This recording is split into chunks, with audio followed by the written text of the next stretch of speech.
My daughter-in-law's voice carried across the dining room like poison. Your mother smells like grease and onions, she's disgusting, and I won't have her embarrassing us in front of our new clientele. I stood in the kitchen doorway, still wearing the apron I had worn for 34 years, my hands raw from the morning prep I had started at 4 a.m., and watched my son nod in agreement without meeting my eyes.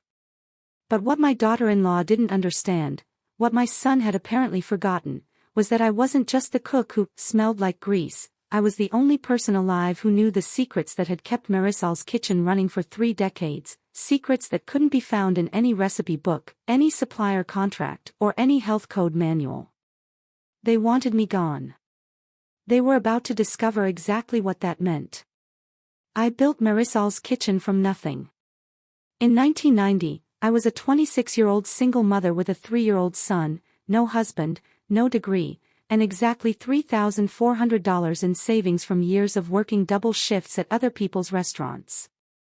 My own mother had taught me to cook, real cooking, the kind passed down through generations of Mexican women who learned in kitchens without recipes, measuring with their hands and their hearts.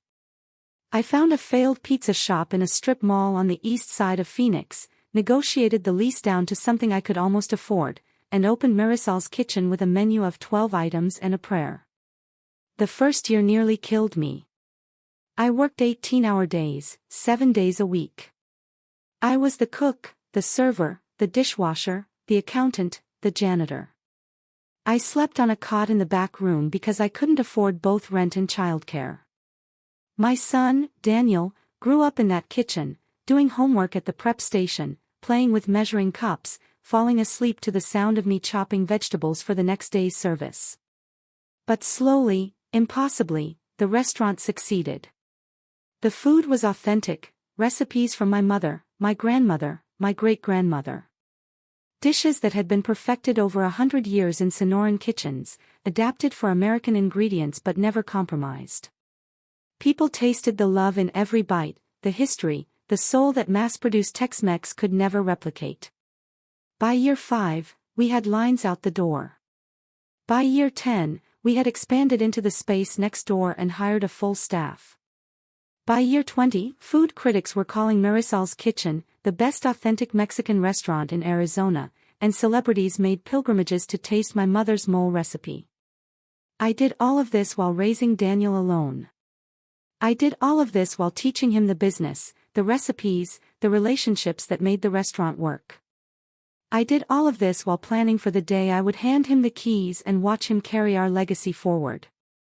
I never imagined he would use those keys to lock me out. Daniel met Brittany at a business conference when he was 32. She was a hospitality consultant from Los Angeles, blonde, polished, full of ideas about brand elevation and market positioning and other phrases that sounded impressive but meant nothing in a kitchen where real food was made by real hands. I tried to like her. I really did. But from the first dinner at my house, Brittany made it clear that she saw me as an obstacle rather than an asset.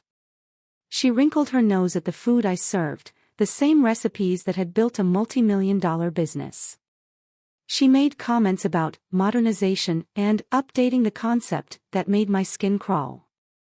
"No offense, Mrs. Delgado," she said, using my married name even though I had been divorced for 28 years, "but Mexican food is so heavy. The trends are moving toward lighter fare. Fresh, clean, Instagram-worthy." "My food has been trending for 34 years, I replied. She laughed like I had made a joke. They got married 8 months later, a lavish wedding that Brittany planned and I paid for, because that's what mothers do. I gave a toast about legacy and love, about hoping my son had found a partner who would support his dreams the way I had supported mine. I meant every word. I just didn't realize how different his dreams had become. The takeover was gradual at first. Daniel had been managing the restaurant's business operations for years. He was good at it, genuinely talented at the financial and logistical aspects that I had always found tedious. I trusted him.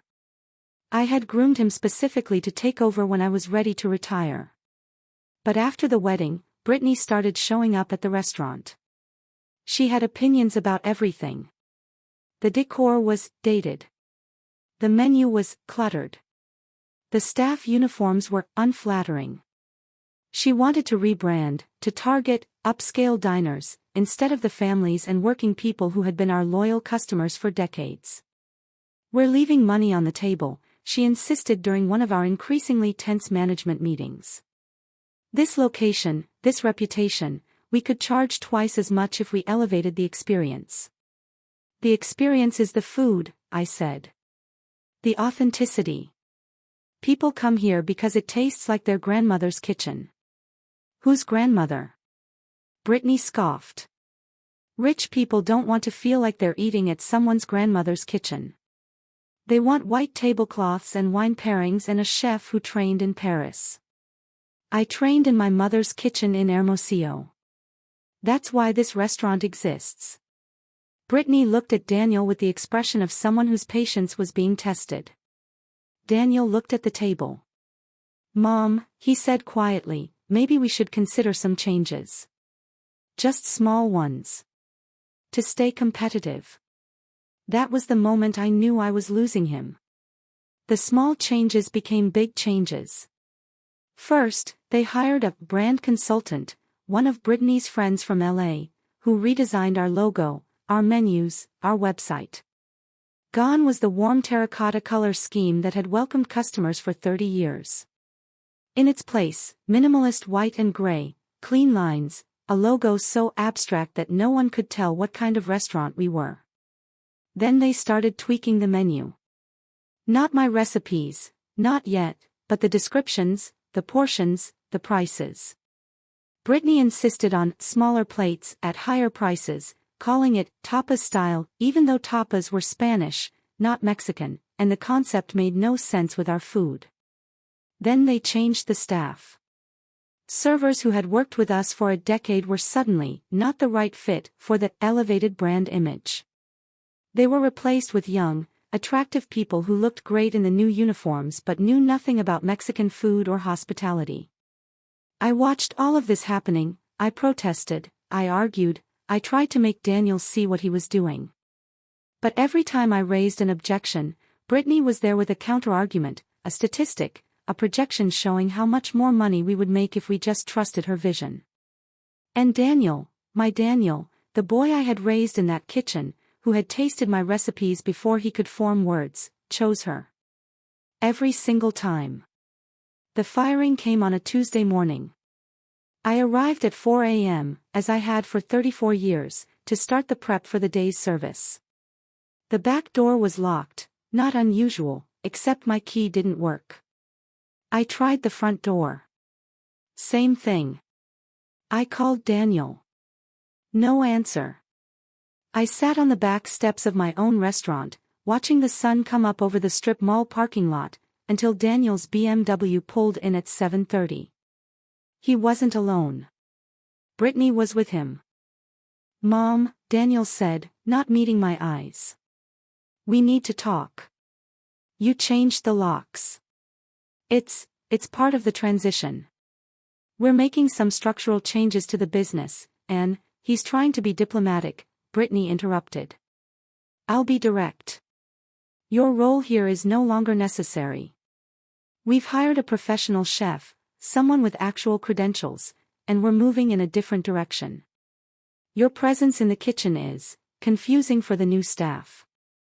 My presence in the kitchen built this restaurant. 30 years ago, maybe. Times change, Mrs. Delgado. The restaurant industry has evolved. We need someone who understands modern culinary standards, not someone who learned to cook from her grandmother."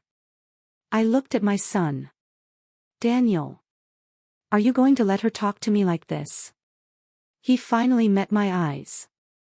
What I saw there was worse than contempt, it was embarrassment.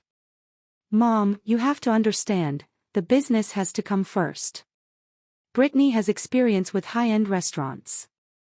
She knows what she's doing. And you're..." He swallowed. "You're not getting any younger. Maybe this is a good time to retire. You've earned it. I'm 60. I'm not ready to retire. It's not really up for discussion." Brittany's voice was flat, final. "We're restructuring. You're out. You'll receive a fair severance package, of course. We're not monsters." I stood there, on the steps of the restaurant I had built with my hands and my heart and my mother's recipes, and I understood that I was being discarded, not retired. Not honored. Discarded, like kitchen trash that I didn't fight it, maybe I should have. I owned 40% of the business. I had transferred 60% to Daniel 5 years earlier, as part of my succession plan. I could have hired a lawyer, contested the firing, fought for my right to be involved in the business I had created, but I was tired. Tired of fighting Brittany at every turn. Tired of watching my son choose his wife over his mother. Tired of being made to feel like an embarrassment in my own kitchen that I signed the severance agreement. I accepted the check. I walked away from Marisol's kitchen for what I thought might be the last time, but I took something with me, something Brittany didn't know existed, something that would matter very, very soon. Let me explain about the secret. Marisol's kitchen had survived for 34 years in a location that should have been a death sentence. The strip mall was old, the infrastructure was aging, and the building itself had problems that would have shut down most restaurants. The biggest problem was the plumbing, the grease trap, the system that prevents cooking fats from clogging the sewer lines, had been inadequate since the day I signed the lease. Within the first year, I had backups, overflows, complaints from neighboring businesses. The city threatened to shut me down if I didn't fix the problem that I couldn't afford to fix it properly. A new grease trap system would have cost $40,000, money I didn't have and couldn't borrow. So I found another solution. Every morning at 4 a.m., before the kitchen opened, I manually cleaned the grease trap system. Every night after closing, I did it again. I had a precise routine, specific tools, specific chemicals, specific techniques I had developed over decades of trial and error. The process took about 45 minutes each time, and it was disgusting, exhausting work, but it kept the restaurant in compliance with health codes. Without that daily maintenance, the grease trap would overflow within 2 weeks. The kitchen would flood with rancid fat. The health department would shut us down.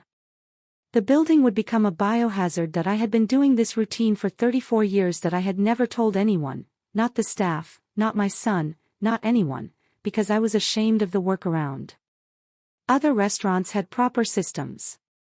I had duct tape and determination, and now, with me gone, no one knew the routine needed to continue. The first 2 weeks after my firing were the hardest. That I woke up at 4 a.m. out of habit, my body expecting to start prep, my hands itching for the familiar weight of my knives. I would lie in bed, staring at the ceiling, trying to imagine what was happening in the kitchen without me. I heard through friends, former employees who had been fired along with me, that Brittany had completely overhauled the menu. My mother's recipes were gone, replaced with contemporary Southwestern fusion, designed by the new chef, a culinary school graduate with no connection to our community or our customers. The decor had changed too. White tablecloths, exactly as Brittany had wanted. Wine pairings. A tasting menu, priced at $89 per person. I also heard that business had dropped. The regular customers, the families who had celebrated birthdays at Marisol's for decades, the working people who came for affordable, authentic food, had stopped coming. The upscale clientele Brittany wanted hadn't materialized. The restaurant was half empty most nights, running through cash reserves that had taken me years to build. I would be lying if I said I didn't feel a grim satisfaction, but I also felt grief. That restaurant was my life's work. Watching it fail was like watching a child destroy something precious through sheer stubbornness. The call came exactly 2 months after my firing. I was in my garden, finally starting to build a life outside the restaurant, when my phone rang. Daniel's number. I let it go to voicemail. He called again. And again. And again. Finally, I answered. "Mom." His voice was raw, ragged, like he had been crying. "Mom, I need help." "What happened?" "The health department. They shut us down. They found violations. Serious violations. Something about the grease trap, contamination in the kitchen. I don't understand what happened. Everything was fine, and then, everything was not fine, Daniel. Everything was held together by 34 years of work you didn't know I was doing. Silence. What are you talking about?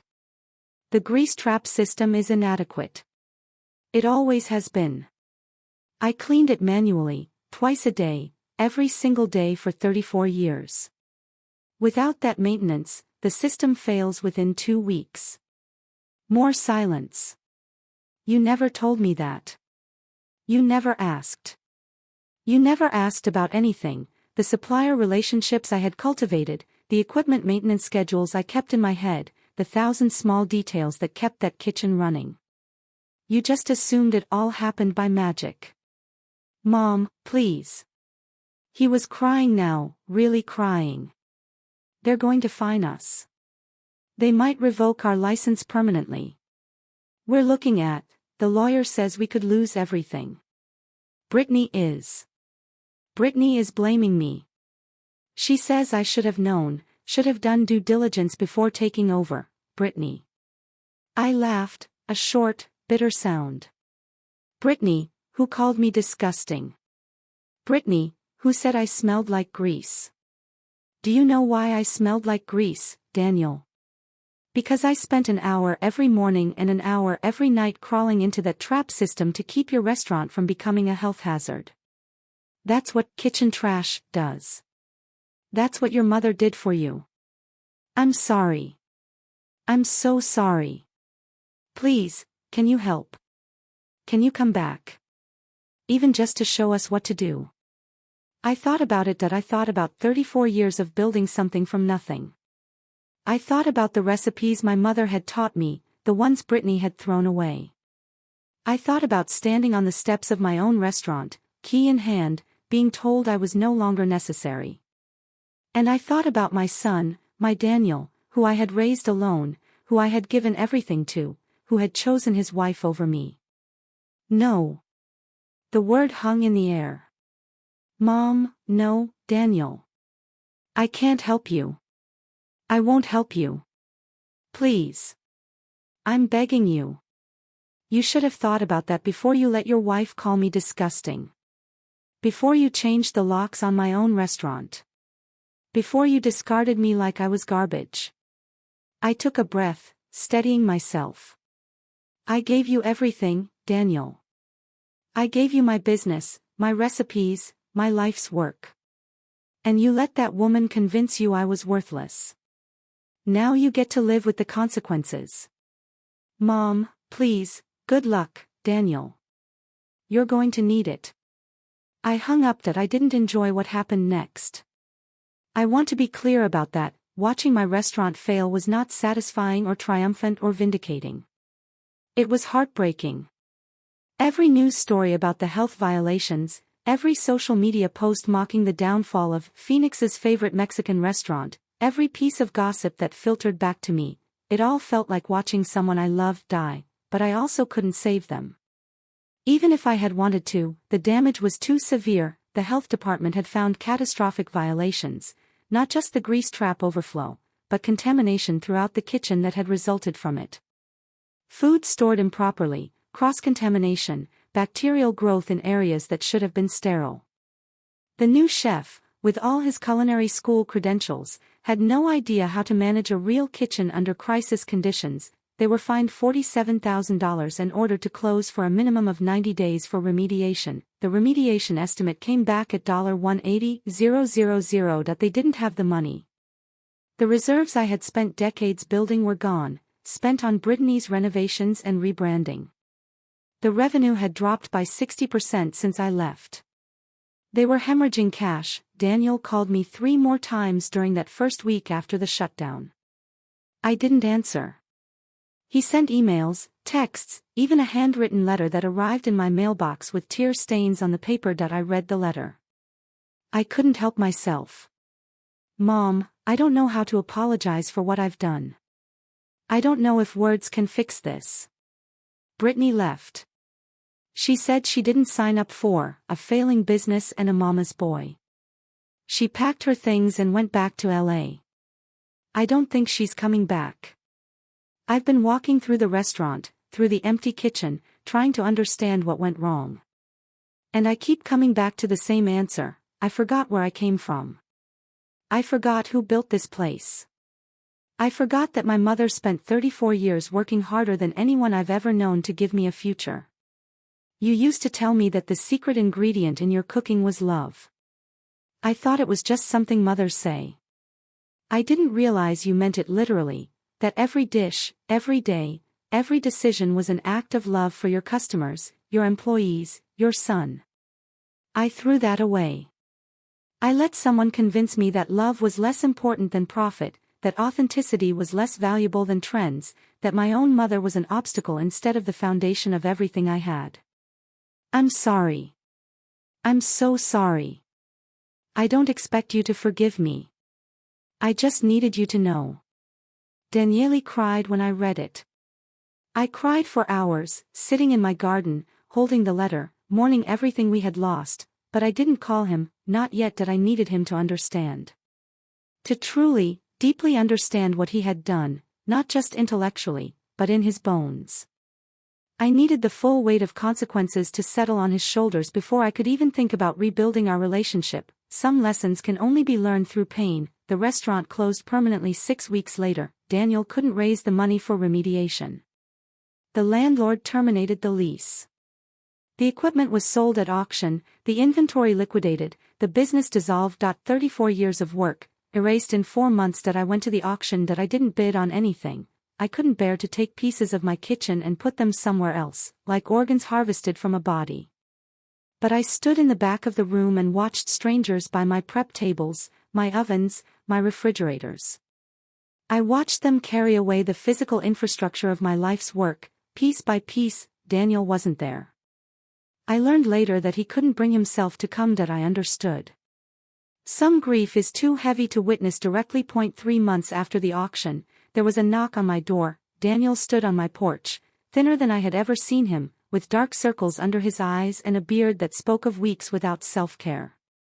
He held something in his hands, a worn wooden box that I recognized instantly. My mother's recipe book. I saved it, he said quietly. When they came to clear out the restaurant, I saved this. I couldn't let strangers take it. I took the box.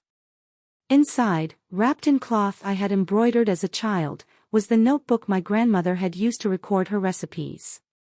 My mother had added to it, and I had added to it, generations of women documenting our family's culinary legacy, the recipes Brittany had replaced. The history she had called outdated. "Thank you," I said. "Can I come in?" I hesitated. Then I stepped aside. That we talked for 5 hours. Daniel told me everything, the full extent of Brittany's manipulation, the way she had isolated him from friends and family, the financial decisions she had made without his knowledge.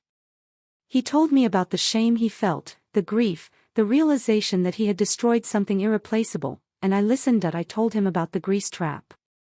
About all the other secrets I had kept, the supplier who gave us discounts because I had helped his daughter through a rough patch 20 years ago, the equipment that I had jerry-rigged to last far longer than it should have, the 100 invisible acts of love and labor that had kept the restaurant alive. "Why didn't you tell me?" he asked. "Would you have listened?" He was quiet for a long time. "No," he admitted. "I wouldn't have. I was so sure I knew better. So sure that my generation's way was the right way. I looked at everything you built and saw something old and outdated instead of something beautiful and proven. That's the problem with inheriting success," I said. "You didn't see the struggle that created it. You only saw the result, and you thought it was easy. Reproducible. Improvable. I was an idiot." "Yes. You were." He winced, but didn't argue. "Mom, is there any way to start over? Not the restaurant, I know that's gone. But us. Our relationship. Is there any way back?" I looked at my son, really looked at him, past the tired eyes and the defeat, to the little boy who had done homework at my prep station, who had fallen asleep to the sound of me cooking. "I don't know," I said honestly. "You hurt me worse than anyone ever has. You chose her over me, again and again and again. You let her call me disgusting, and you agreed. That's not something I can just forget. I know. But you're my son. You're always going to be my son.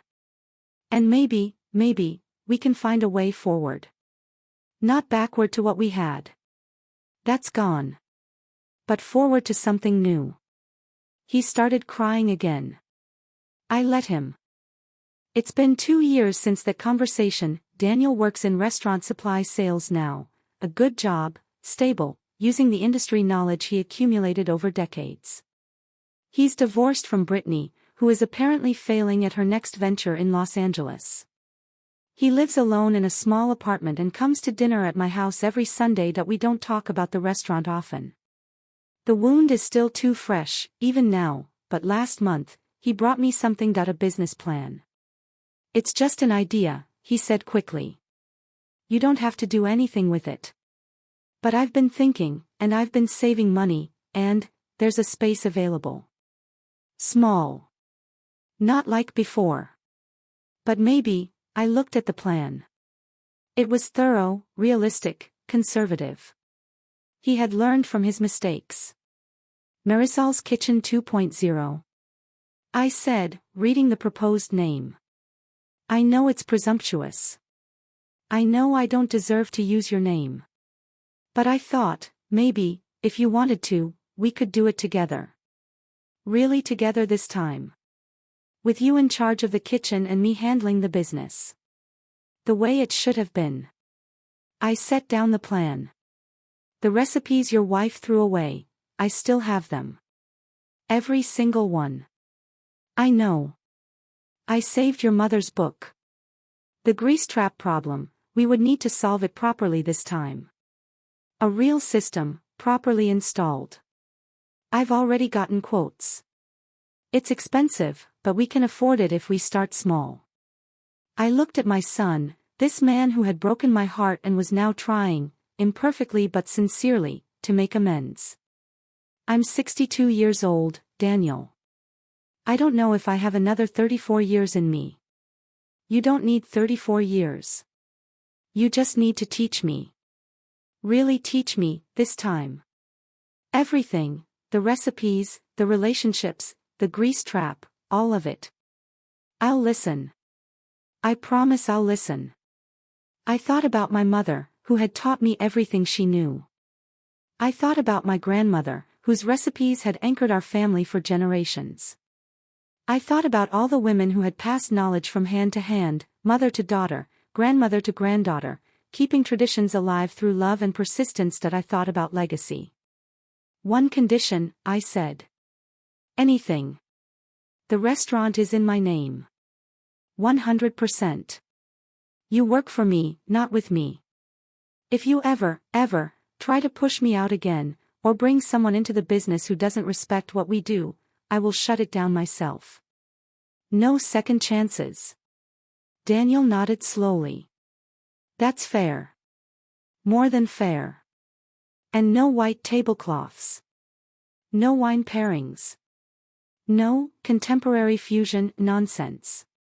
We serve real food to real people at prices they can afford. That's the mission. That's always been the mission. Agreed. I picked up the business plan again, studying the numbers, the timeline, the location he had chosen. This space is too small.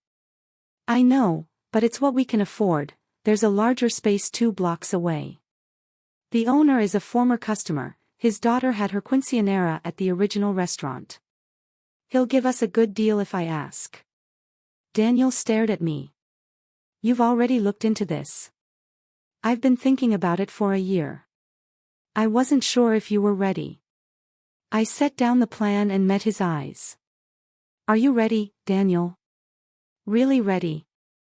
Because this will be hard. Harder than before. I'm older, you're starting over, and we're carrying the weight of everything that happened. I'm ready.